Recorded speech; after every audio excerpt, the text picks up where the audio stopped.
कि Amroha state university का student हूँ, second year student.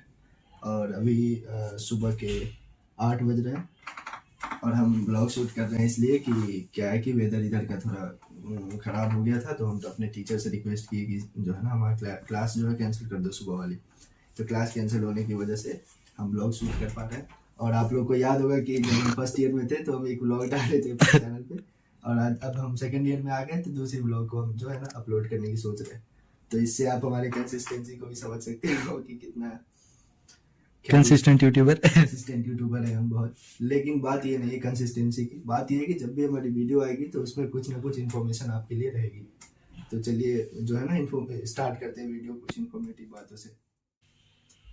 First year में और सेकेंड ईयर में जैसे बच्चे की क्वेरी है कि क्या कौन से सब्जेक्ट्स पढ़ाते हैं, या इंडिया से रिलेटेड होता है या नहीं, या क्या पढ़ाते हैं, कुछ नया सब्जेक्ट्स वगैरह। तो मैं कहना चाहूँगा कि जो है ना फर्स्ट ईयर में आपको कम ही सब्जेक्ट होते हैं जो इंडिया से रिलेटेड हो, जैसे कि आपका एनाटमी पढ़ाते हैं, यहाँ पे हिस्टो पढ़ाते हैं, साइटोलॉजी पढ़ाते हैं। तो ये सब सब्जेक्ट्स हैं जो इंडिया के भी एमबीबीएस में पढ़ाए जाते हैं। लेकिन कुछ एक्स्ट्रा सब्जेक्ट्स भी आपको पढ़ने होंगे, जैसे कि यहाँ लैंग्वेज कोर्स होगा आपका, रशियन लैंग्वेज का वो पढ़ना होगा। प्लस कुछ होता है कि आपको हिस्ट्री ऑफ मेडिसिन हो गया, हिस्ट्री ऑफ रशिया हो गया, ये सब आपको पढ़ना रशियन का लैंग्वेज कोर्स पढ़ाया जाता है, और मतलब वो किस लिए पढ़ाया जाता है? क्या पढ़ाई इंग्लिश रशियन में होती है या पढ़ाई इंग्लिश में होती है? इसका यूज़ क्या है रशियन लैंग्वेज का जो तुम्हें पढ़ाया जाता है? देखो कहानी क्या है ना कि जैसे आप मान लो कि इंडिया में हो, कहीं किसी भी मेडिकल कॉलेज में आप पढ़ रहे हो, तो हमारे यहाँ क्या है ना कि रीजनल लैंग्वेज होते हैं बहुत सारे। जैसे किसी गांव में चले जाओ, उनसे आप इंग्लिश में बात करोगे तो नहीं समझ पाएंगे।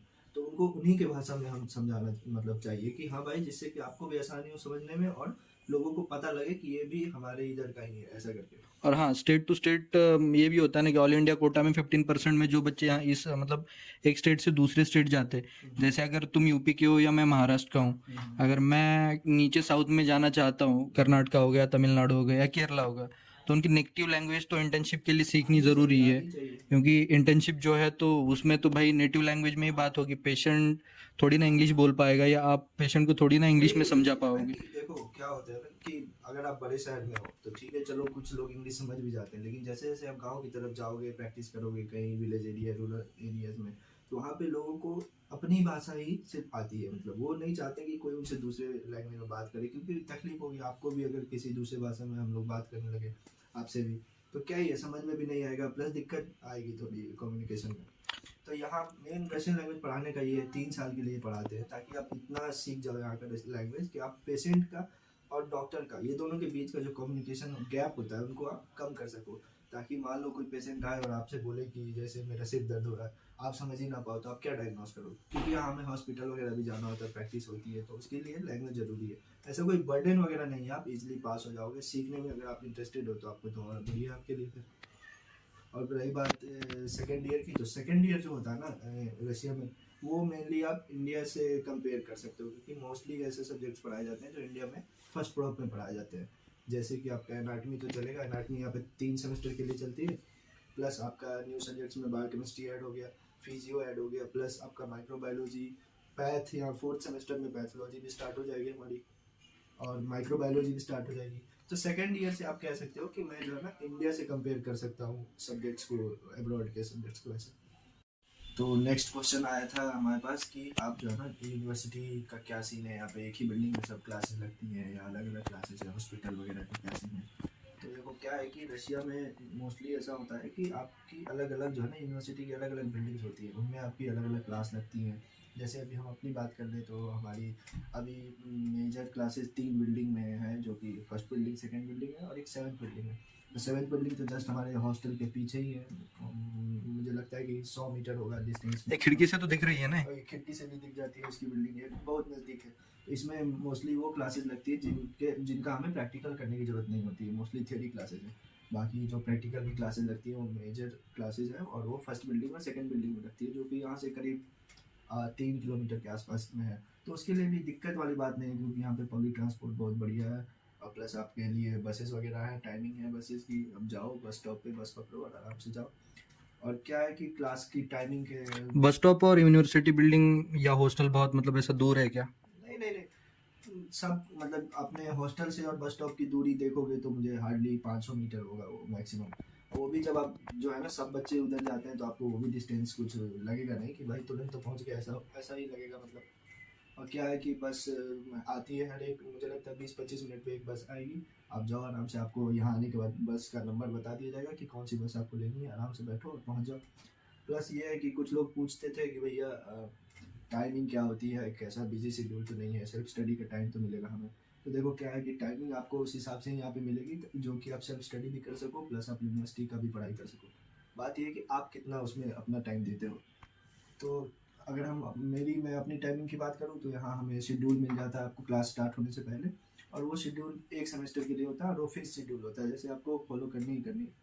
तो आज मंडे है तो मंडे की टाइमिंग की बात करूँ जैसे, तो आज हमारी क्लास थी सुबह 8 से लेकर के 1:30 बजे तक दिन तक। तो वेदर ख़राब होने की वजह से हम टीचर को रिक्वेस्ट किए थे कि मैम अगर हो सके तो आप सुबह ही क्लास कैंसिल कर दो, बारिश भी हो रही है, टैक्सी भी बुक नहीं हो पा रही है, और बस स्टॉप जाएंगे हो सकता है भीग जाए, तबीयत ख़राब हो जाए ऐसा करके।